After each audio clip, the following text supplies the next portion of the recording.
కీర్తనలు 23వ అధ్యాయము. యెహోవా నా కాపరి, నాకు లేమి కలగదు. పచ్చిగల తోటలను ఆయన నన్ను కలుగ చేస్తున్నాడు. శాంతికరమైన జలముల యొద్ద నన్ను నడిపించుతున్నాడు. నా ప్రాణములకు ఆయన పేద తీర్చుతున్నాడు. తన నామమును బట్టి నీతి మార్గంలో నన్ను నడిపించుతున్నాడు. గాఢాంధకారపు లోయలో నేను సంచరించి ఉన్నాను. ఏ అపాయములకు భయపడను. నీవు నాకు తోడై ఉండును. నీ గుడ్డు కర్రయు నీ దండమును నన్ను ఆదరించును. నా శత్రువుల ఎదుట నీవు నాకు భోజనము సిద్ధపరచుదువు. నూనెతో నా తల అంటి ఉన్నావు. నా గిన్న నీటి కొల్లి తిన్నది. నేను పెరుగు ఎనుములు కాక్షేమములే నా వెంట వచ్చును.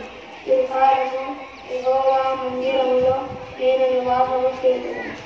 దేవుడు మనకు తోడుగా ఉండడం వలన మంచి దారిలో నడిపిస్తాడు. ఎలాంటి అపాయములకు నేను భయపడను. చీకటిలో ఉన్న శత్రువుల వద్ద ఉన్న నేను భయపడను. నేను బ్రతుకు దినములన్నీయు దేవుడు మనకు తోడుగా ఉండును.